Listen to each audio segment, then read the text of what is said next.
اما بعد فقد قال اللہ تبارک و تعالی كما ورد فی سورۃ الجاثیہ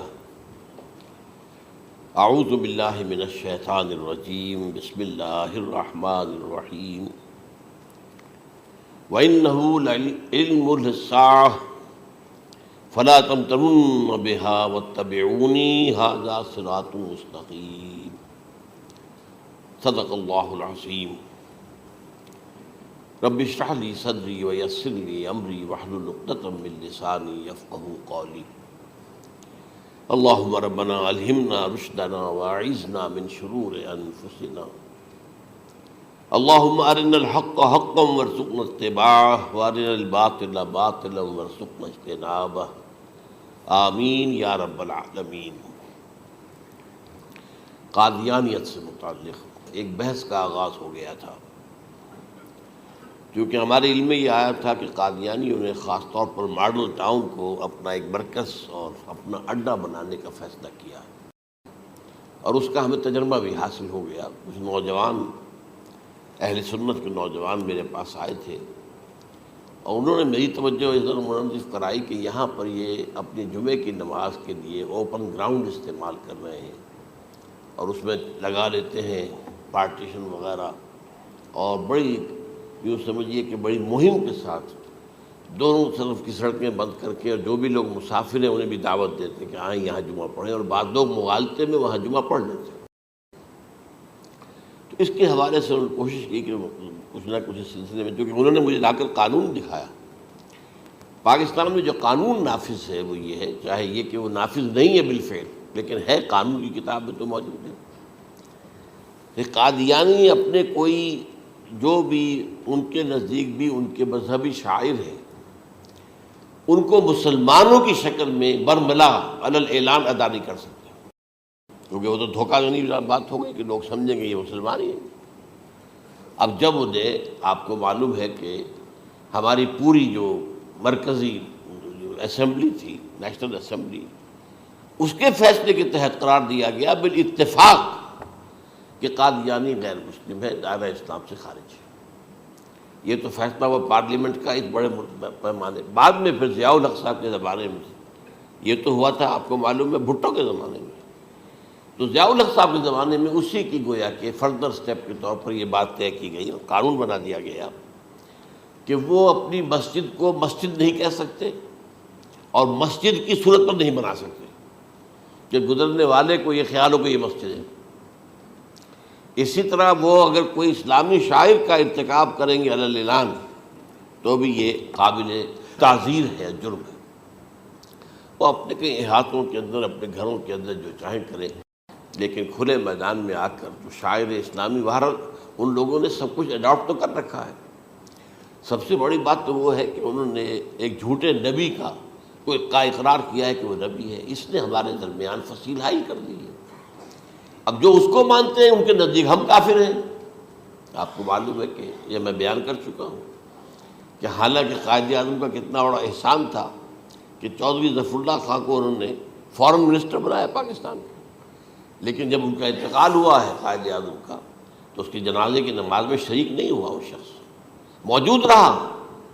جو دوسرے ممالک کے سفراء آئے ہوئے تھے، ظاہر بات ہے وہ مسلمان تو نہیں تھے، کوئی عیسائی تھے یا کوئی اور تھے، ہندو تھے، بدھ تھے، جو بھی تھے۔ اب چونکہ قائد اعظم کا انتقال تھا ایک مملکت کے صدر کا، تو وہ لوگ سبھی موجود تھے، لیکن ظاہر ہے کہ وہ نماز میں شریک نہیں ہوئے، وہ مسلمان تو نہیں تھے۔ ان کے ساتھ کھڑا رہا یہ شخص۔ اس نے یہ بات، اور جب اس سے پوچھا گیا کہ تم شریک کیوں نہیں ہو تو اس نے کہا دیکھو بھائی، مجھے یا تو مسلمان سلطنت کا کافر وزیر سمجھ لو یا کافر سلطنت کا مسلمان وزیر سمجھ لو۔ میرے نزدیک یہ کافر سلطنت ہے، میں اس کا مسلمان وزیر ہوں چونکہ میں قادیانی ہوں۔ اب تمہارے نزدیک یہ اسلامی مملکت ہے تو میں کافر ہوں، پھر میں اس کی نماز کیسے پڑھوں؟ تو بہرحال ان چیزوں کی وجہ سے جو دھوکہ دینے والا معاملہ ہو گیا، ورنہ کوئی اور لوگ ہوں یہاں پہ، ہمیں ان سے تعارض نہیں ہے۔ عیسائی بھی ہیں، اپنی تبلیغ کرتے ہیں، کوئی خلاف ان کے رد عمل نہیں ہوتا، الا یہ کہ کہیں یہ واقعہ پیش آ جائے یا کوئی یعنی خام خواہ کو شوشہ کوئی شرارتی لوگ اٹھا دیں کہ انہوں نے قرآن کی یہ جو ہے بے حرمتی کی ہے، تو یہ تو پھر تحقیق سے معلوم ہو سکتا ہے کہ واقعہ کی تھی کہ نہیں کی تھی۔ لیکن ایک وقت میں جو اس پر تو ان کا احتجاج ہوتا ہے، لیکن یہ کہ ان کے جو ہے چرچ ہے ان کی ساری اور تبلیغ ان کی ہو رہی ہے اور بڑھ بھی رہی ہے تعداد ان کی، لیکن اس کے خلاف کوئی رد عمل تو ہمارے یہاں نہیں۔ تو یہ ہے اصل میں وہ بات۔ تو اس پر جو گفتگو شروع ہوئی تھی میں آج اس کی تکمیل کرنے جا رہا ہوں۔ حضرت عیسیٰ علیہ السلام کی دوبارہ آمد کا تعلق ہے، اس کے ضمن میں قرآن مجید میں جو نص قطعی ہے وہ نص قطعی یہ ہے اِنَّهُ لَعِلْمٌ لِلسَّاعَةِ فَلَا تَمْتَرُنَّ بِهَا۔ حضرت عیسیٰ کا ذکر ہوا ہے سورہ جاثیہ میں، اور وہاں فرمایا گیا ہے کہ یہ عیسیٰ کا دوبارہ آنا قیامت کی علامت ہوگا، یعنی کہ اب قیامت بالکل قریب آ گئی ہے۔ اِنَّهُ لَعِلْمٌ لِلسَّاعَةِ، علم حاصل ہوگا ان کی دوبارہ آمد پر کہ اب قیامت جو ہے وہ سر پر آ گئی ہے۔ اچھا، اس کے ایک اور جو ہے ذرا بالواسطہ دلائل جو قرآن مجید میں آئے ہیں، ایک ان میں سے یہ ہے کہ سورہ آل عمران میں جہاں حضرت مریم کو بشارت دے رہا تھا فرشتہ کہ آپ کے ہاں ایک بیٹا ہوگا، وہ بڑی حیران تھی کہ میرے ہاں کیسے بیٹا ہو جائے گا، ماں کو تو بغیہ، میں تو کوئی بدکار عورت تو نہیں ہوں، نہ میری کوئی شادی ہوئی ہے ابھی۔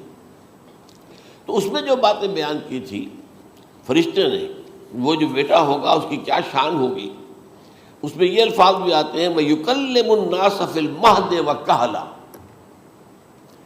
وہ باتیں کرے گا، لوگوں سے گفتگو کرے گا جبکہ وہ پنگھوڑے میں ہوگا، بچہ ہوگا، گود میں ہوگا، اور کہل کے وقت، کہل کہتے ہیں جب آدمی عمر میں جو ہے 40-45 کا کسی بھی اوپر ہو جائے، آپ پہلے طفل کہتے ہیں پھر جوان کہتے ہیں، عربی زبان میں شاب کا لفظ آتا ہے، بہت جوان، بڑی اچھی صحت میں ہے، اس کے بعد پھر ظاہر بات ہے ڈھلوان شروع ہوتی ہے، یہ کہل ہے۔ جب بڑھاپے کے آثار شروع ہوتے ہیں، بال سفید ہونے شروع ہوتے ہیں، تو یہ کہل، قبول۔ اب سوال یہ ہے اس گھوڑے میں بات کر دیں، یہ تو معجزہ ہے، لہذا اس کا ذکر یہاں پر مناسب ہے۔ یہ بڑے ہو کر بات کرنے کی کیا ضرورت تھی کہنے کی، وہ تو سبھی کرتے ہیں انسان۔ یہ اسی لیے کہ معلوم ہو کہ کہولت بھی انہیں آئے گی، حالانکہ آپ کو معلوم ہے سب مانتے ہیں، عیسائی بھی مانتے ہیں، سب مانتے ہیں، 33 برس کی عمر میں انہیں اٹھا لیا گیا، اس دور میں تو کہولت آئی نہیں، اس لیے قرآن ذکر کر رہا ہے۔ اور یہ بات جو ہے دوسری مرتبہ آئی ہے یہ سورہ المائدہ میں آیت نمبر 110 وَتُكَلِّمُ النَّاسَ فِي الْمَهْدِ وَكَهْلًا، صرف یہ ضمیر کا فرق ہے، وَيُكَلِّمُ النَّاسَ فِي الْمَهْدِ وَكَهْلًا اور وَتُكَلِّمُ النَّاسَ فِي الْمَهْدِ وَكَهْلًا، یہ ہے جب قیامت کے دن اللہ تعالیٰ حضرت عیسیٰ سے سوال کریں گے، اے عیسیٰ ابن مریم، کیا تم نے میری اجازت سے اور میری تائید سے یہ معجزے نہیں دکھائے، یہ معجزے نہیں دکھائے، میں نے تم پر یہ فضل نہیں کیا؟ اور یہ گویا کہ بالواسطہ عیسیٰ کے ماننے والوں سے خطاب ہے کہ اللہ تعالیٰ کے کتنے بڑے بڑے احسان ہوئے، اور اسی میں تم بات کرتے تھے لوگوں سے پنگھوڑے کے اندر بھی اور کہولت کی عمر میں بھی۔ تو یہ کہولت کی عمر کب آئی؟ حضرت عیسیٰ علیہ السلام۔ تو اس کے بغیر تو ممکن ہی نہیں ہے کہ وہ دوبارہ دنیا میں آئیں، پھر ان کے اوپر وہ عمر آئے اور اس عمر کے اندر بھی وہ بات کریں گے۔ تو یہ میرے نزدیک قرآن مجید کے اندر دلائل ہیں اس چیز کے کہ حضرت عیسیٰ علیہ السلام کی دوبارہ جو ہے آمد ہوگی۔ اب اس ضمن میں چاہتا ہوں کہ آج خاص طور پر جو الساعہ کی اور جو علامتیں قرآن میں آئی ہیں، یہ ضمنی مضمون ہو جائے گا، لیکن بہرحال یہ بھی ایک معلوماتی مضمون ہے کہ ایک تو یہ قیامت کی بڑی نشانیوں میں سے حضرت عیسیٰ کا دوبارہ آنا، اور کیا کیا جو ہے باتیں بیان ہوئی ہیں وہ ذرا غور سے سن لیجیے۔ پہلی بات میں نے ہلکا سا حوالہ دیا تھا، ہم تو ایک لفظ قیامت بولتے ہیں، وہ قیامت جو ہے اتنا ہمارے نزدیک جامع لفظ ہے کہ جس میں وہ بھی جو زلزلۃ الساعہ آئے گا وہ بھی ہے، پھر جو نفخ روح نفخ ساق ہوگا وہ بھی ہے، لیکن قرآن مجید سے معلوم ہوتا ہے کہ یہ الساعہ ہے، وہ گھڑی جس دن کے یہاں قیامت برپا ہوگی، زلزلہ آئے گا، شدید ترین حالات آئیں گے، فوری طور پر تمام انسان مر نہیں جائیں گے۔ جو ہے اس کا نقشہ جو کھینچا گیا ہے، یا ایھا الناس اتقوا ربکم ان زلزلۃ الساعۃ شیء عظیم یوم ترونھا تذہل کل مرضعۃ عما ارضعت وتضع کل ذات حمل حملها وتری الناس سکارى وما هم بسکارى ولکن عذاب اللہ شدید۔ اے لوگوں ڈرو، اللہ کا تقوی اختیار کرو، اس لیے کہ قیامت کا زلزلہ بہت سخت شے ہے، بہت بھاری شے ہے۔ ان زلزلۃ الساعۃ شیء عظیم، جب پہاڑ چل رہے ہوں گے اور جو ہے انسان جو ہیں گے وہ جس طرح پروانے ہوتے ہیں، پتنگے ہوتے ہیں، ایسے اڑ رہے ہوں گے انسان، اور اس میں یہ بھی حال ہوگا کہ لوگ جو ہے ہر جو دودھ پلانے والی ہے وہ اپنے بچے کو بھول جائے گی۔ ظاہر بات ہے کہ اپنی پڑی ہوئی ہے مصیبت، حالانکہ سب سے زیادہ محبوب ترین شے دنیا میں اس سے اونچی محبت نہیں ہو سکتی جو ماں کو اپنے دودھ پیتے بچے سے ہوتی ہے، انہیں بھول جائے۔ تذہب کل مرضعۃ عما ارضعت، اور تمہیں ایسا محسوس ہوگا کہ لوگ کسی نشے کی کیفیت میں ہیں، یعنی وہ بدحواش ہیں، وہ بدحواس ہو گئے، لیکن یہ کہ وما ہم بسکارى، اور وہ مدہوش نہیں ہوں گے، ولکن عذاب اللہ شدید۔ تو یہ ہے زلزلۃ الساعہ، وہ ایک خاص وقت جو ہے، ایک خاص گھڑی جس میں کہ یہ ہونا ہے۔ اس کے علاوہ قرآن مجید میں اب القارعہ، القارعہ ما القارعہ وما ادراک ما القارعہ، یوم یکون الناس کالفراش المبثوث وتکون الجبال کالعہن المنفوش۔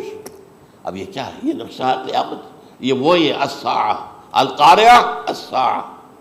اسی کے ساتھ قرآن میں آتا ہے الواقعہ، اذا وقعت الواقعۃ لیس لوقعتها کاذبہ، تو یہ خافضۃ رافضہ، یہ الفاظ سورہ واقعہ میں ہے۔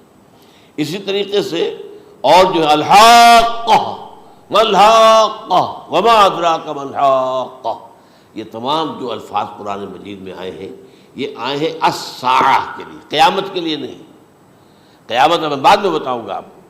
چنانچہ 3 نفخے ہیں جو قرآن سے ثابت، نفخ فی الصور، اور اس نفخ فی الصور کا یہ عالم ہوگا یوم ینفخ فی الصور ففزع من فی السماوات ومن فی الارض الا من شاء اللہ، جس دن پھونکا جائے گا سور میں، اور اس وقت صورتحال یہ ہو جائے گی کہ جو بھی آسمانوں میں ہے، زمین میں ہے، سخت پریشانی اور سخت پشیمانی اور ایک طرح کے مرعوبیت اور خائف ہو کر رہ جائیں گے، الا ان کے کہ جن کو اللہ چاہے، اس کے کوئی ملائکہ مقربین ہوں گے۔ من فی السماوات ومن فی الارض ہے، اس کے ساتھ ہی یہ کہہ دیا گیا ہے، لیکن یہ باقی پورے لوگوں کے اوپر، پوری مخلوقات کے اوپر ایک جو ہے گھبراہٹ کی کیفیت طاری ہو جائے گی۔ تو یہ ہے پہلا فضا۔ دوسرا فضا کیا ہے؟ فضا صعق، صعق کہتے ہیں آدمی کا بے ہوش ہو جانا۔ یہ دوسری مرتبہ جب سور پھونکا جائے گا، وَنُفِخَ فِي الصُّورِ فَصَعِقَ مَن فِي السَّمَاوَاتِ وَمَن فِي الْأَرْضِ إِلَّا مَا شَاءَ اللَّهُ، یہ ہے کہ اس کے بعد وہ سب کے اوپر موت طاری ہو جائے گی۔ یہ دوسرے سور پھونکے جانے کے بعد ہے۔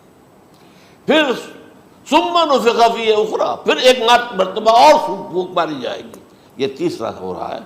فَإِذَا هُمْ قِيَامٌ يَنظُرُونَ، تو اچانک سب کے سب کھڑے ہوں گے اللہ کی طرف دیکھتے ہوئے۔ اب یہ جو ہے یہ ہے یوم القیامہ، قام یقوم قیامتاً، کھڑا ہونا، کیونکہ اس دن یوم یقوم الناس لرب العالمین، جس دن کے تمام انسان جو ہے کھڑے ہو جائیں گے اپنے رب کے حضور میں، جس کا نقشہ کھینچا گیا ہے اذا دکت الارض دکا دکا وجاء ربک والملک صفا صفا۔ تو یہ سب کے سب انسان بھی جو ہے موجود ہوں گے، فرشتے صفے باندھے ہوئے ہوں گے، اور اللہ تعالیٰ جو ہے اپنے خاص عرش کے ساتھ، یحمل عرشہ ثمانیہ، 8 فرشتے اس عرش کو اٹھائے ہوئے ہوں گے، جبکہ یہ آسمان پھٹے گا اور اس روئے ارضی پر اللہ تعالیٰ کا نزول ہوگا۔ یہ جو ہے ہمارا یوم القیامہ یہاں ہے، یوم القیامہ ہی میں جو فیصلے ہونے یہاں ہونے، قصہ زمین برسر زمین، جو نیکیاں تم نے یہاں کمائی ہیں یا جو بدیاں تم نے یہاں جن کا ارتکاب کیا کا فیصلہ یہاں ہوگا۔ اس کے بعد واللہ عالم کچھ اور بھی چیزیں ہیں، لیکن یہ کہ وہ سب عام طور پر لوگوں کے علم میں نہیں ہے۔ میں نہیں چاہتا کہ خام خواہ کسی نئی بات سے کوئی جو ہے ذہنوں کے اندر کوئی ایک تشکیک پیدا ہو جائے، شبہات پیدا ہو جائے، لیکن یہ چیزیں جو میں نے آپ سے عرض کی یہ از قرآن ثابت ہے، اسی زمین پر اترنا ہے۔ وَجَاءَ رَبُّكَ وَالْمَلَكُ صَفًّا صَفًّا، یہ سب کے سب آئیں گے، اور ملائکہ، اور اس کے علاوہ جو ہے دوسرے مقامات پر اس کا نقشہ کھینچا گیا ہے۔ سورۃ الحاقہ ہی کے اندر ہے، اللہ کا عرش جو ہے 8 فرشتے اٹھائے ہوئے نیچے اتریں گے۔ تو یہ تمام چیزیں قرآن مجید میں مذکور ہیں، اور یوم القیامہ یہی ہوگا، لیکن وہ ہے یوم القیامہ۔ ہم قیامت کہتے ہیں اس کو جس کو قرآن کہتا ہے الساعہ، الزلزلہ، الحاقہ، القارعہ، الواقعہ، یہ ہے در حقیقت جو پہلا معاملہ ہے کہ اس کے اندر جو ہے فضا ہو جائے۔ اب دیکھیے جو علامات قیامت احادیث میں آئی ہیں وہ میں آج آپ کو سنا رہا ہوں۔ ان کو دو حصوں میں تقسیم کیا جاتا ہے، علامات صغریٰ، علامات کبریٰ۔ چھوٹی نشانیاں جو درجہ بدرجہ درجہ بدرجہ درجہ بدرجہ حاضر سامنے آئیں گے۔ ایک ہے بالکل قیامت سے متصل قبل بڑے جو خرق عادت واقعات ہوں گے وہ آئیں گے۔ اچھا، پہلی چیز کے سلسلے میں حضرت انس رضی اللہ تعالیٰ عنہ سے یہ مروی ہے اور یہ حدیث متفق علیہ ہے۔ پہلی علامت حضور نے بیان کی قیامت کی علامات میں سے، اب میں لفظ قیامت اسی معنی میں بول رہا ہوں جس میں کہ ہم عام طور پر بولتے ہیں۔ آپ نے فرمایا علم اٹھا لیا جائے گا، جہالت کا دور دورہ ہوگا۔ اب یہ کون سا علم اٹھایا جائے گا؟ سائنس کا علم نہیں، دین کا علم۔ آج تو ساری قدر و قیمت جو ہے جس کے لیے دوڑتے ہیں لوگ لاکھوں روپے کی فیسیں دے کر، ایم بی اے ہو رہے ہیں، یہ جو ہے اکاؤنٹنسی کا پاس کر رہے ہیں، یہ سی اے کر لیا ہے، یہ کوئی اور جو ہے فزکس میں کہیں کیمسٹری میں ڈاکٹریٹ کر لی ہے، ڈاکٹر بن گئے تو کیا ہی کہہ رہے ہیں۔ اس لیے کہ بڑی چیز جو پاکستان سے ایکسپورٹ ہوتی ہے وہ ڈاکٹر ہیں۔ یہ جو اتنے بڑے پیمانے پر جو کالج کھلے ہوئے، 3 لاکھ روپے ایک سال کی فیس، 5 لاکھ روپے ایک سال کی فیس، یہ کیوں لیتے ہیں اور کیوں لوگ دیتے ہیں؟ کہ موقع مل جاتا ہے ایم بی بی ایس کر کے۔ امریکہ کے اندر بھی ڈیمانڈ ہے، ان کے ہاں ڈاکٹر جو ہیں جتنے ہونے چاہیے نہیں ہے، لہذا اور بھی بہت سی جگہوں پر ڈیمانڈ ہے۔ تو جس چیز کی مارکیٹ میں ڈیمانڈ ہے وہ علم ہے۔ آج علم کمپیوٹر کا علم ہے یہ، حالانکہ ان میں سے کسی کے اوپر لفظ علم کا اطلاق میرے نزدیک غلط ہے، جہالت ہے۔ علم وہ ہے جو ذہن کو جلا دے، جو سوچ کو جلا دے، روشنی پیدا کرے، دماغی روشنی، وسعت دے، انسان کے فکر کو وسعت دے، اس کے ذہنی جو ہے جو افق ہے اس کو وسیع کرے۔ علم تو وہ ہے جو حقیقت کے کیا علم بھی اسے عطا فرمائے۔ قرآن ہے، حدیث ہے، باقی اور چیزیں جو اس سلسلے میں آ سکتی ہیں وہ ہے کہ جو قرآن اور حدیث کی سمجھنے میں مومن ہوں اور زیادہ جو ہے اس کے تک فہم کو آسان کر دیں۔ لیکن یہ کہ فرمایا علم اٹھا لیا جائے گا، جہالت کو فروغ ہوگا، ظاہر بات ہے ایک ہی بات ہوئی ہے۔ دوسرے نمبر پہ یہ کہ جہالت کو فروغ ہوگا۔ نمبر 3 زنا کثرت سے ہوگا۔ نمبر 4 شراب نوشی عام ہو جائے گی۔ نمبر 5 عورتوں کی تعداد بہت زیادہ ہو جائے گی، مردوں کی تعداد کم ہو جائے گی، یہاں تک کہ 50 عورتوں کا خیر خبر کرنے والا، کوئی نگرانی کرنے والا، وہ ایک مرد۔ اچھا، یہ تو ہے ایک حدیث جو میں نے آپ کو بیان کر دی، متفق علیہ، یہ بخاری اور مسلم دونوں میں ہے۔ دوسری حدیث بخاری کی ہے، اس کو حضرت ابو ہریرہ رضی اللہ تعالیٰ عنہ نے روایت فرمایا ہے، قیامت آئے گی جب امانت ضائع ہو جائے گی۔ آج ہمارے ہاں امانت کے ضائع ہونے کا جو نقشہ ہے شاید پوری دنیا میں کہیں اور نہیں۔ جس طرح کے غبن یہاں ہوتے ہیں، جس طرح کک بیکس جو ہے وہ لیے جاتے ہیں، اس غریب یعنی قوم غریب ہے لیکن یہاں وہ امیر بہت بڑے بڑے لوگ ہیں، وہ تو دنیا بھر کے ٹاپ کے امیروں کے اندر ان کا شمار ہو جائے گا۔ لیکن یہ کہ یہ سب امیر کیسے بنے؟ غبن بلین آف ڈالرز کا، اب تو اس سے کم کی تو بات ہی نہیں ہوتی۔ فلاں نے اتنے بلین جو ہے پیسے اپنا جو ہے قرضہ معاف کرا لیا۔ بھائی کس نے کیا، کون کرتا ہے معاف؟ یہ کسی کے باپ کی جاگیر ہے؟ یہ پیسہ بینک کے اندر حکومت کا ہے کہ حکومت کو اختیار ہو گیا وہ رائٹ آف کر دے ان کے جو ہے ان کی جائیدادیں کرو ضبط۔ لیکن ہوتا کیا ہے، بینک آفیسر بے ایمان ہے، وہ کہتا تھا 1 کروڑ کا قرضہ لے جاؤ، 10 لاکھ مجھے دے جاؤ، چاہے تم میرے پاس کوئی ڈاکومنٹ جو ہے ایسے نہیں دے سکتے، حالانکہ ہونا چاہیے۔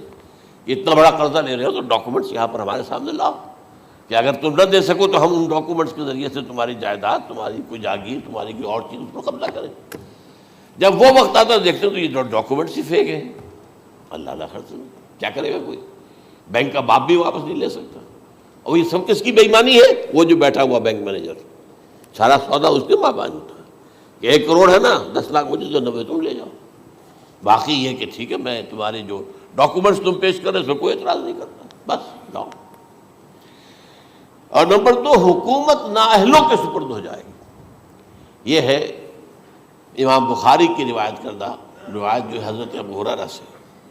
مسلم شریف میں ابو ہریرہ رضی اللہ تعالیٰ عنہ سے ایک اور روایت ہے، مال عام ہو جائے گا یہاں تک کہ زکوٰۃ قبول کرنے والا کوئی نہ ہوگا. یہ بات وہ ہے جو آج سعودی عرب اور یو اے ای کے اندر آپ کثرت سے دیکھ سکتے ہیں. دولت جو ہے وہ ریل پیل. ابھی تھوڑا سا آیا ہے معاملہ خاص طور پر دبئی میں، کیونکہ وہاں بہت زیادہ کنسٹرکشن ہو رہی تھی، تو پوری دنیا میں آپ کو معلوم ہے کہ جو ریئل اسٹیٹ کہلاتا ہے اس کا حال بہت پتلا ہے، لیکن وہاں کے دولت ریل پیل ہے ہر جگہ پر. اور سب سے اہم متفق علیہ روایت، متفق علیہ کیا، وہ تو حضرت عمر سے بھی مروی ہے، ابن عمر سے بھی مروی ہے، ابن عباس سے بھی مروی ہے، ابو ہریرہ سے بھی مروی ہے، عبداللہ ابن مسعود سے بھی مروی ہے رضی اللہ تعالیٰ عنہ اجمعین. اور یہ وہ حدیث ہے جسے کہا جائے حدیث جبرائیل، جسے ام السنہ بھی کہا گیا. اس میں جو آخری سوال کیا حضرت جبرائیل نے حضور سے، چوتھا، پہلا یہ تھا کہ اسلام کیا ہے مجھے بتائیے، ایمان کیا ہے اس کی حقیقت کیا ہے یہ مجھے بتائیے، تیسرا احسان کیا ہے یہ بتائیے، چوتھا یہ کہ قیامت کے بارے میں بتائیے کب ہوگی. حضور نے فرمایا کہ اس کے بارے میں جس سے سوال کیا جا رہا ہے وہ اس سے زیادہ نہیں جانتا جو کہ سوال کر رہا ہے. اب اس کے کئی مفہوم ہو سکتے ہیں کہ بہرحال یا تو حضرت، چونکہ بعد میں معلوم ہوا کہ حضور نے پہچانا نہیں کہ یہ جبرائیل ہے، بلکہ جب سوال جواب ہو کر وہ چلا گیا شخص تو اچانک حضور کے ساتھ ذرا ردو ہو ہی لیا، ذرا بلانا اس کو دوبارہ لانا. اب جو دیکھا کہ وجود ہی نہیں اس کا، آسمان نے اس کو اچک لیا، زمین نے نگل لیا، کیا ہوا ہے. پھر آپ نے یہ جبرائیل تھے جو تمہیں تمہارا دین سکھانے آئے تھے جبکہ تم سوال نہیں کر رہے ہو. یہ بڑے بیسک کوسچن تھے، اس لیے کہ دنیا کے ہمارا نظام اسلام پر ہے، ایمان پر نہیں ہے. اس لیے کہ ایمان کو ویریفائی کر ہی نہیں سکتے. کیسے پتہ ہوگا اس میں ایمان ہے یا نہیں ہے؟ کوئی آلہ نہیں ہے، کوئی الیکٹروکارڈیوگرام ابھی تک ایسا نہیں ہے، کوئی جو ہے اور جو طریقے چل رہے ہیں وہ تو ان کے ذریعے سے یہ تو نہیں معلوم ہو سکتا ایمان ہے کہ نہیں. لہذا یہاں کا سارا نظام اسلام پر ہے، شہادت اللہ الہ الا اللہ وان محمد رسول اللہ. پھر ایک نظام بنا دیا، وہ اقام الصلاۃ و ایتاء الزکوٰۃ و صوم رمضان و حج البیت. اس میں بھی یہ ہے کہ اگر کوئی نماز کو نہیں مانتا تو کافر ہوگا، لیکن نماز پڑھتا نہیں ہے تو کافر نہیں ہے، فاسق ہے، فاجر ہے، گناہ گار ہے، کمزور مسلمان ہے. اس طرح زکوٰۃ کا منکر ہو جائے گا تو وہ کافر ہوگا، لیکن زکوٰۃ دے نہیں رہا ہے تو یہ گویا کہ گناہ گاری ہے، کمزوری ہے. تو اس حوالے سے نوٹ کر دیجئے کہ یہاں کا دنیا کا سارا اسلامی نظام اور سارا کانسٹیٹیوشنل اور لیگل سسٹم جو ہے اسلام کا وہ اقرار باللسان پر ہے. ایمان ہے وہ کہ جس کی بنیاد پر وہاں فیصلے ہوں گے. یہاں کوئی شخص مسلمانوں کا بڑا لیڈر ہے، بڑا علامہ ہے، بڑی اس کی قدر و منزلت ہے، اس کے ہاتھ چومے جا رہے ہیں، پاؤں چومے جا رہے ہیں، ہو سکتا ہے وہاں کہا جائے دفع ہو جاؤ، تمہارے دل میں ایمان نہیں تھا، تم نے یہ سب کچھ کیا تھا اس لیے کہ کہا جائے کہ بڑے عالم ہو، اور یہ کہا جا چکا فقط قیلا. اب یہاں کچھ نہیں ہے تمہارے پاس. پھر فرشتوں کو حکم ہوگا کہ اس کو گھسیٹتے ہوئے جہنم میں ڈال دیں. 3 باتیں بیان کی آپ نے. یہی حشر اس کا ہوگا مالدار کا. اللہ پوچھے گا میں نے تمہیں بہت مال دیا، تم نے کیا کیا؟ وہ کچھ گنوانا شروع کرے گا، اللہ فرمائے گا جھوٹ بول رہا، قذب تھا، تم نے یہ خیرات و صدقات اس لیے کیے تھے کہ تمہاری سخاوت کے ڈنکے بج جائے، تعریفیں کی جائے. وہ کی جا چکی ہے، دنیا میں ڈنکا بج گیا. یہاں کچھ نہیں تھا، وہ نیت دل میں کچھ اور تھی تمہارے. میں لیس البر ان تولوا وجوہکم والا قرآن مجید کا سبق ہمارا منتخب نصاب کا نمبر 2 بڑی تفصیل سے بیان کیا.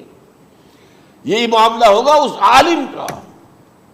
اللہ فرمائے گا میں نے تمہیں علم دیا، تم نہیں. وہ کہے گا میں نے علم پھیلایا لوگوں میں ہدایت کی. کوئی جھوٹ بول رہے ہیں، تم نے تو صرف اس لیے کیا تھا، تمہاری نیت یہ تھی کہ بڑا عالم شخص ہے، بڑا فاضل شخص ہے. تو یہ سب کہا جا چکا. تو وہاں کا معاملہ جو ہے وہ اسلام پر نہیں ہے.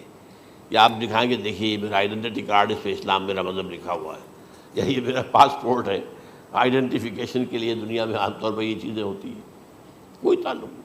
آخرت کا معاملہ کسی اور شے پر ہے. وہ تو ایمان دل میں ہے، اور تمہارے تمام جو حرکات ہیں، اعمال ہیں، ان سب کے اندر جب تک کہ اصل جو قوت متحرکہ ہے وہ اللہ کی محبت نہ بن جائے. اخلاص للہ، بحب اللہ للہ، اور یہ کہ یہ تمام چیزیں جیسا کہ فرمایا، ایک حدیث بڑی پیاری ہے، ایمان کی تکمیل کی علامت کیا ہے؟ فرمایا من احب للہ وابغض للہ ومنع للہ واعطى للہ فقد استکمل الایمان. جس شخص کے نے محبت جس سے بھی کی، اللہ کے لیے کی، اپنے مفادات کے لیے نہیں، رشتہ داری کی بنیاد پر نہیں. محبت اوپر ہو جائے، رشتہ دار کا حق ہے دو، بیوی کے حقوق ہیں دو، لیکن محبت یہ اللہ کے لیے ہو کہ فلاں شخص سے مجھے محبت اللہ کے لیے.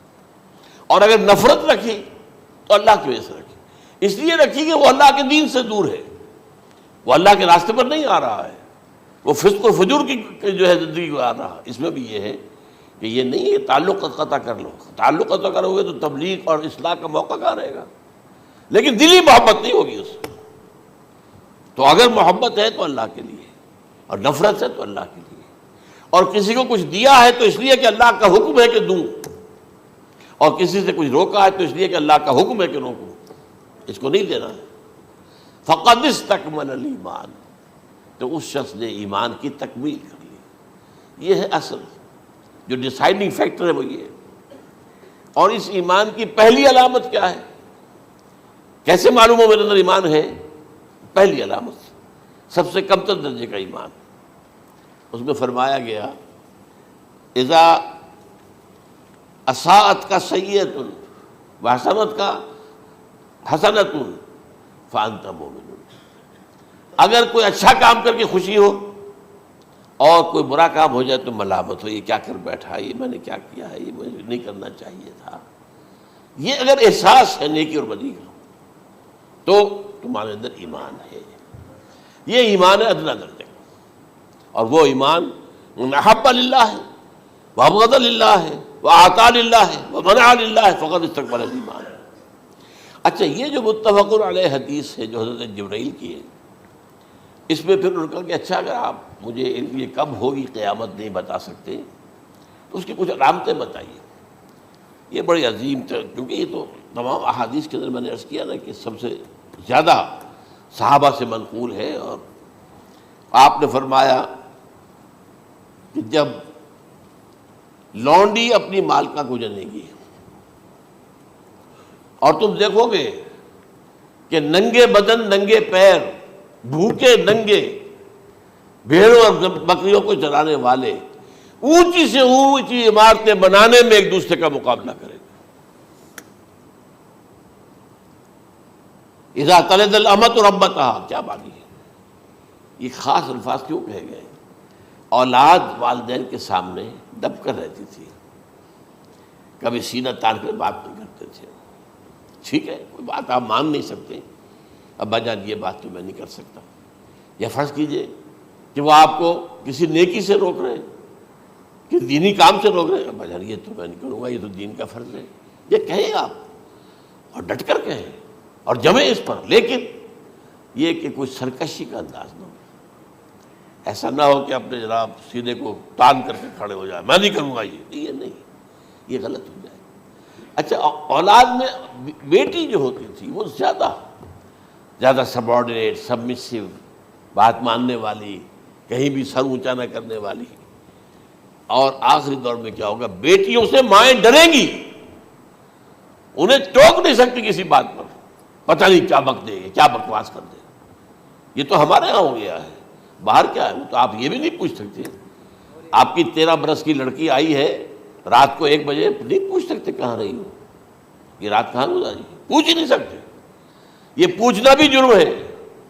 اپنے چھوٹے بچے کو آپ نے ایک تھپڑ مار دیا، تہذیب ہے، سکھانا ہے، غلط کام کیا ہے، اس کی سرزنش ہو رہی ہے، فوراً وہ اگر ایک فون کر دے گا پولیس آئے گی، بچے کو لے جائے گی، اسے لا کر کہیں اور جو ہے ڈپازٹ کرے گی اور آپ پر مقدمہ چلے گا، آپ کو اس کی سزا بھگتنی ہوگی.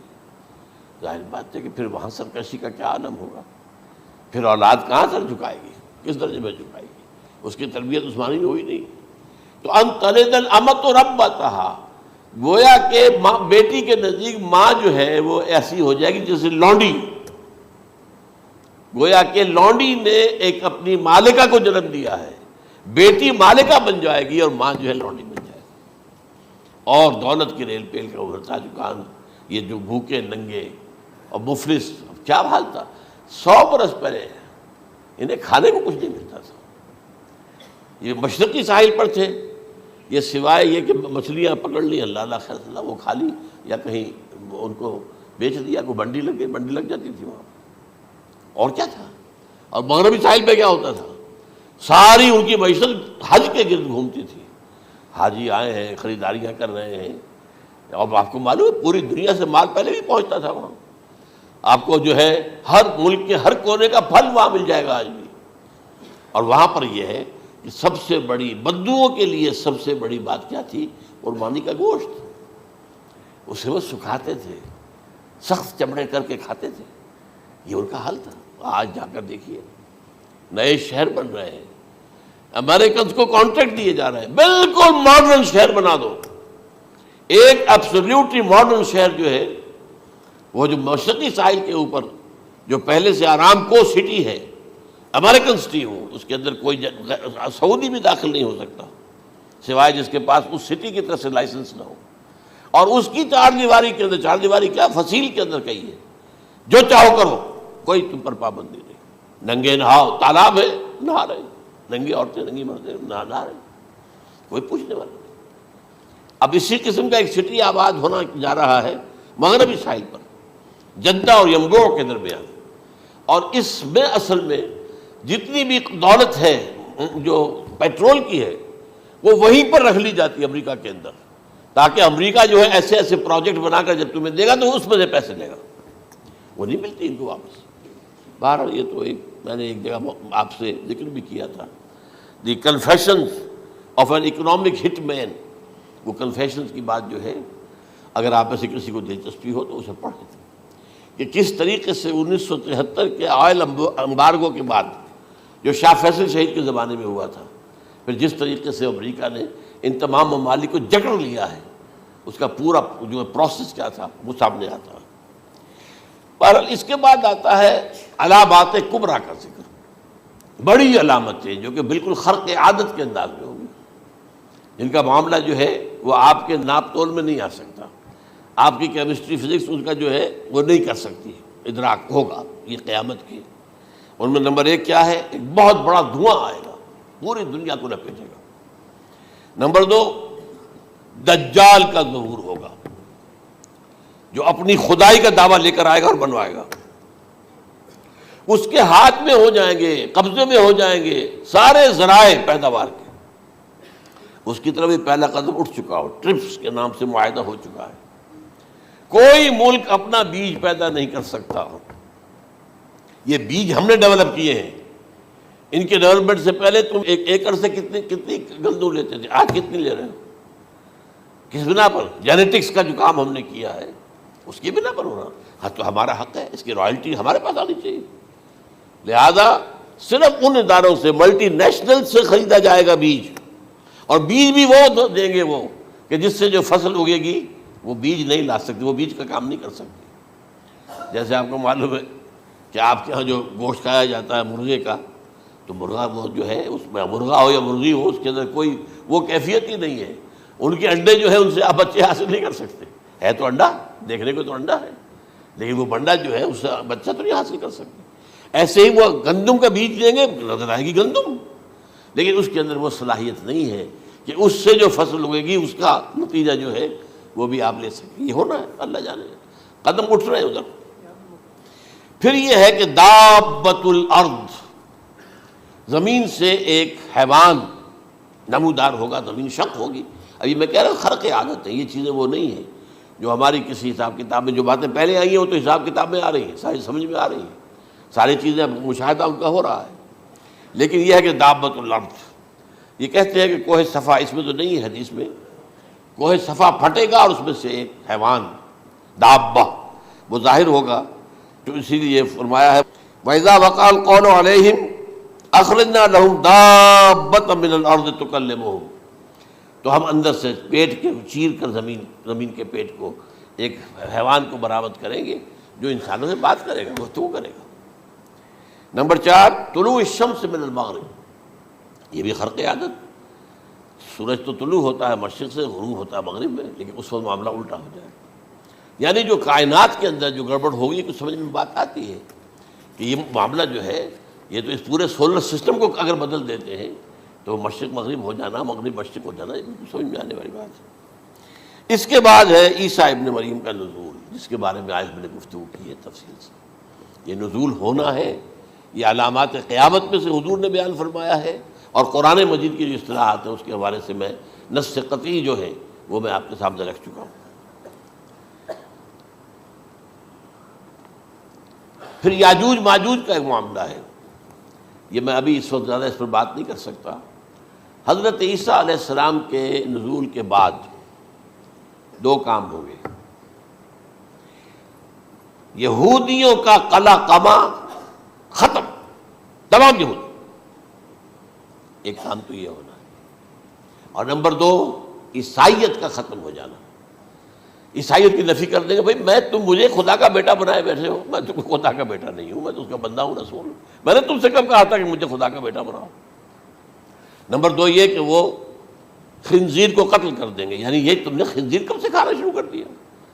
میں تو تم کو نکاح اجازت دے کر گیا تھا، یہ تو شریعت موسوی میں حرام تھا، اور میں کہہ کر گیا تھا کہ یہی شریعت تم پر لاگو رہے گی، ہاؤ کم تم نے کیسے یہ؟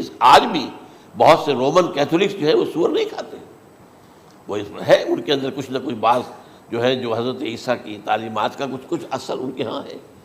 میں تو ایک مرتبہ، یہ 1971 کی بات ہے، 4-5 دن کے لیے برسلز میں رکا تھا، اس لیے کہ وہاں مجھے ایک صاحب نے خط لکھا تھا کہ وہاں ایک نوجوان ہے، ابھی اس ایمان لایا ہے، اور اس کے کچھ مسائل ہیں، ہم کوشش کر رہے ہیں ان کے مسائل حل کریں، آپ بھی جا رہے ہیں۔ میں انگلینڈ جا رہا تھا تو واپسی پر آپ ان کے یہاں چند دن ٹھہرے، میں حیران ہوا۔ ویسے اس نے مجھے اپنے گھر ٹھہرایا نہیں، اس لیے کہ ماں باپ تو اس کے کرسچن تھے، اور پولیس کا چیف آفیسر اس کا باپ تھا، چیف آف پولیس فورس۔ اس نے مجھ سے 1 دن کھانے پہ بلایا، میں ہوٹل میں ٹھہرایا مجھے، اس نے کہا آپ اطمینان سے یہاں کھانا کھائیں، اس گھر میں نہ آج تک کوئی شراب کی بوند آئی ہے اور نہ ہی کوئی بوٹی آئی ہے سور کی۔ Roman Catholics. اب اکلوتا بیٹا تھا یہ، عبدالعزیز اس نے بعد میں نام رکھا، وان کینٹر اس کا نام تھا جو کہ اوریجنل تھا، پھر اس نے نام رکھا عبدالعزیز وان کینٹر، پرانا نام بھی بحال رکھا۔ نہایت نیک، نہایت خوبصورت، 28 سال کی عمر تھی، اور اس وقت میں نے دیکھا تھا کہ اس کی فقہی معلومات جو ہے میری معلومات سے 10 گنا زیادہ۔ اس کی وجہ کیا ہے؟ وہ گیا تھا موراکو میں ایز اے ٹیچر ملازمت کرنے، پیسہ کمانے، وہاں وہ مسلمانوں سے اس کا ہوا رفع ضبط ہوا، اسلام کی تعلیمات سامنے آئی، اسلام لے آیا۔ اب اکلوتا بیٹا ہے، اب ماں باپ جو ہے کرسچن کیتھولکس۔ جب وہاں سے واپس آیا تو پھر کہتے ہیں کہ ہمارے درمیان ایک معاہدہ ہے، وی آر لیونگ ٹوگیدر، لیکن یہ معاہدہ ہے ہم مذہب پہ بات نہیں کریں گے، بس باقی جو بھی ہے وہ ساتھ رہ رہے ہیں۔ لیکن میں حیران ہوا، مجھے معلوم نہیں تھا۔ اچھا، اس کے بعد اس نے جب اسلام کا فیصلہ کیا تو اس کے سامنے سوال آیا کون سی فقہ اختیار کروں؟ تو اس نے بڑی جو ہے تھورو اسٹڈی کی ہے تمام فقہوں کی، کمپیریٹو اسٹڈی، ان کو کرنے کے بعد پھر فائنل فیصلہ اس کا یہ تھا کہ حنبلی فقہ میں اختیار کروں۔ 4 فقہوں میں سب سے لیٹسٹ حنبلی ہے، یعنی حنفی نمبر 1، پھر مالکی نمبر 2، پھر اس کے بعد شافعی نمبر 3، پھر یہ امام احمد ابن حنبل ہے۔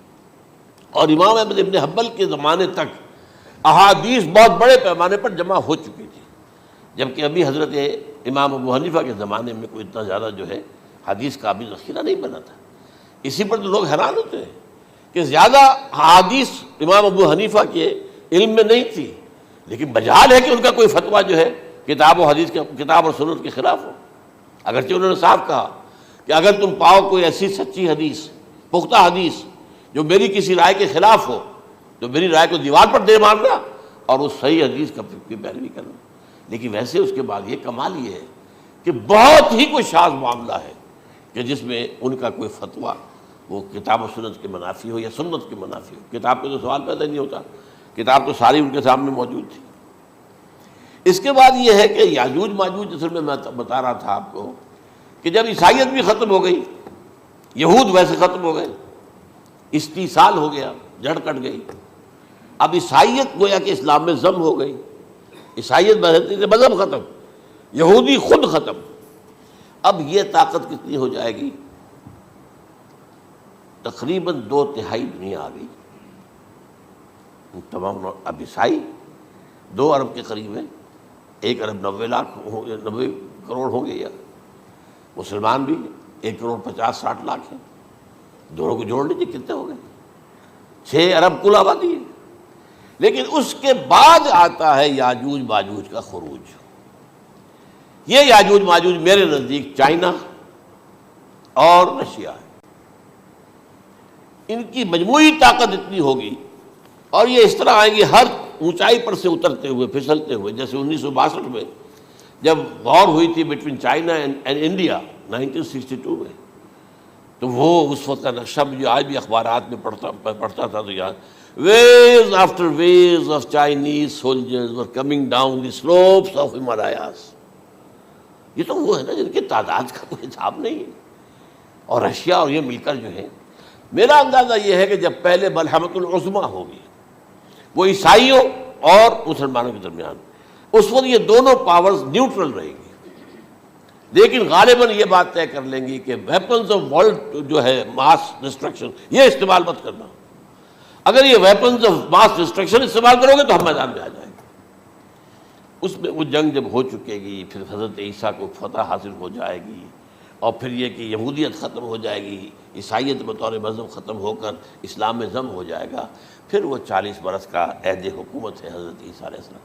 لیکن جب یہ فتح ہو جائے گی ان پر، اب یاجوج ماجوج آئیں گے، اور اتنی تعداد میں آئیں گے کہ بحیرہ طبریہ جو ہے اس کا سارا پانی پی جائیں گے۔ یہ تو اگر آپ کو کبھی اندازہ ہو، یا کوئی آپ جانیں ان لوگوں کو جو ان چینیوں سے واقف ہیں، وہ کہتے ہیں زمین پر ہلتی ہوئی کوئی چیزوں سے وہ چھوڑی چھوڑ کے کھا جائیں گے، جہاں وہ جاتے ہیں ایز اے لیبرر، وہاں کے جو سارے کتے ہیں ختم، ساری بلیاں ختم، ہر شے، وہ جو سانپ کھاتے ہیں، ہر چیز کھاتے ہیں، اور یہ تمام ایسٹرن کنٹریز کے اندر ہوتا ہے، بڑی ڈیلیشس ڈشز ہیں یہ سانپ وغیرہ وغیرہ، اور یہ جس طرح کھا جائے، پانی پیا ایک قطرہ نہیں رہے گا اس پر۔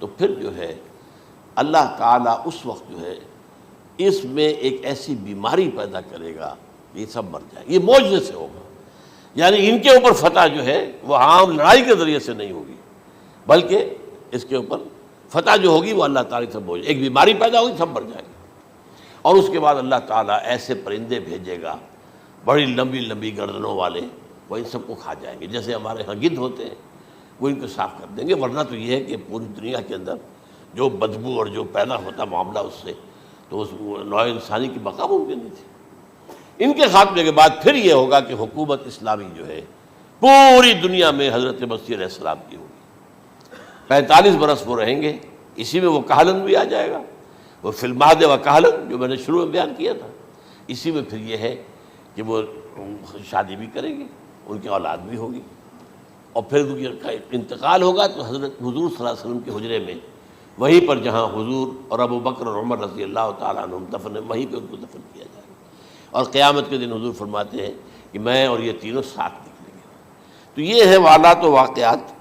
بہرحال اس میں یہ ہے کہ یہ نوٹ کر لیجئے کہ جہاں تک ہمارے ہاں آج کل کا معاملہ ہے، میرے نزدیک میں یہ کہنے پر مجبور ہوں، جو رفع و نزول مسیح کو نہیں مانتا وہ کم سے کم منکر حدیث ضرور ہے،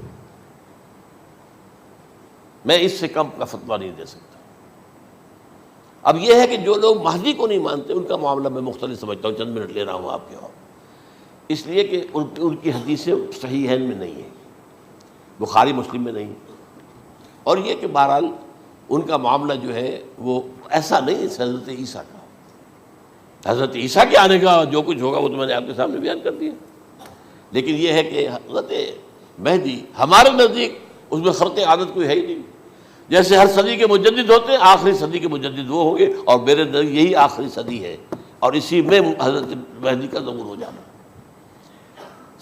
سعودی عرب میں کوئی خانہ جنگی ہوگی کسی بادشاہ کے انتقال پر، اور پھر اس وقت یہ ظاہر ہوں گے، اس وقت ملک کے حالات کو سنبھالنے کے لیے لوگ ان کو زبردستی نکالیں گے، چھپے ہوئے ہوں گے ایک گھر میں، یہ حضرت ام سلمہ رضی اللہ تعالی عنہ کی روایت ہے کہ ایک بادشاہ کے انتقال پر یہ خانہ جنگی ہو جائے گی اور ایک شخص مدینے سے بھاگ کر مکے میں چھپ جائے گا. یہ تو ہے ان کے الفاظ، میں توجیہ کر رہا ہوں. یہ لوگ ان کی طرف دیکھ رہے ہوں گے کہ یہ جو وقت آیا ہے فتنے کا ہماری قوم پر، ہمارے ملک پر، تو ان کی شخصیت ایسی ہے کہ یہ بیچ میں آئیں، صلح صفائی کرائیں، اور وہ جو ہے اس ذمہ داری سے بچ کر بھاگیں گے اور جا کر مکے میں چھپ جائیں گے. پھر لوگ انہیں تلاش کر کے نکالیں گے اور زبردستی ان کے ہاتھ پر بیعت کریں گے، ورنہ وہ اتنے بڑے منصب کو. اور پھر یہ بھی ہے، ایک حدیث میں آتا ہے یصلحو فی لیلۃ واحدہ، ایک رات میں ان کی مکمل اصلاح کر دیں گے. یعنی اگر کوئی تھوڑا بہت نقص اور عیب کوئی ہوا بھی، کوئی کمی کوتاہی ہوئی بھی، تو اللہ تعالیٰ ایک رات میں اصلاح کروا دیں گے. لیکن ہمارے نزدیک اس کے اندر کوئی خرق عادت ہے ہی نہیں. البتہ جو کہتے ہیں اہل تشیع، وہ خرق عادت ہے کہ ان کے 12ویں امام جو ہے وہ بچپن ہی کے اندر اس خوف سے کہ جو بنو عباس بادشاہ ہیں وہ ان کو قتل کر دیں گے، تو وہ ایک غار میں چھپا دیے گئے. اب وہ 1200 برس سے اس غار کے اندر چھپے ہوئے، اور اس کے بعد وہ ظاہر ہوگی، وہ امام مہدی ہوں گے. اس میں خرق عادت ہے، لیکن میں یہ کہتا ہوں کہ محض خرق عادت کی بنیاد پر ہم اس کی نفی نہیں کریں گے. کیوں؟ کیا ہم یہ نہیں مانتے کہ اصحاب کہف 300 برس تک سوئے رہے؟ یہ کیا عام بات ہے؟ حضرت عزیر علیہ السلام، اللہ نے انہیں موت دی، موت، اور 100 برس کے بعد زندہ کر کے اٹھا لیا. تو خرق عادت حضرت عیسیٰ کو ہم اتنا بڑا خرق عادت مانتے ہیں کہ اٹھا کر آسمان پر، تیسرے آسمان کے اوپر ہیں، موجود ہیں، اب بھی ہیں. شب معراج میں تیسرے آسمان پر حضور کی ملاقات ان سے ہوئی. تو یہ خرق عادت کی بنیاد پر نفی نہیں ہم کرتے. ہو سکتا ہے، لیکن یہ کہ اس کے لیے ہمارے پاس کوئی دلیل نہیں، کوئی احادیث نہیں، کچھ نہیں، اس لیے ہم اس کو نہیں مانتے. البتہ خود وجود جو ہے حضرت مہدی کا، وہ کوئی عجیب بات نہیں ہے. وہ تو جیسے پہلے بھی آئے ہیں ہمارے مجددین، ایسے مجدد ہوں گے اور دین کو تازہ کر دیں گے. ایک صحیح اسلامی ریاست جو ہے وہ عرب میں قائم ہو جائے گی دوبارہ. حضور نے فرمایا وہ عدل اور انصاف سے عرب کو اسی طرح بھر دے گا جیسے کہ وہ اس سے پہلے ظلم اور جور اور زیادتیوں کے سے بھری ہوئی ہوگی. تو یہ کام ہوگا، یہ تو مجدد کا کام ہوتا ہی ہے اس حوالے سے. لیکن بہرحال میں نے پھر بھی کہا کہ اگر احادیث کی کمزوری کی وجہ سے کہ صحیح عین میں نہیں ہے، اگر کوئی شخص انکار کرے تو مجھے کوئی اعتراض نہیں ہے، ٹھیک ہے. لیکن جو حضرت عیسیٰ کے نفع سماوی اور حضرت عیسیٰ کے نزول کا انکار کرتا ہے، وہ کم سے کم، میں انہیں اور آگے کوئی فتویٰ نہیں دیتا کہ وہ کافر ہو گئے یا یہ ہو گئے یا وہ ہو گئے، لیکن منکر حدیث کے لائن میں تو وہ لازماً کھڑے ہو گئے، کیونکہ اتنی واضح اور پکی حدیثیں ہیں حضرت مسیح کے نزول کی، اور علامات قیامت میں جس طرح ان کا ذکر آتا ہے کہ اس سے انکار جو ہے وہ جب تک آپ پوری حدیث کے ذخیرے کا انکار نہ کریں اس وقت تک ممکن نہیں ہے. اقول قولی ھذا واستغفر اللہ لی ولکم ولسائر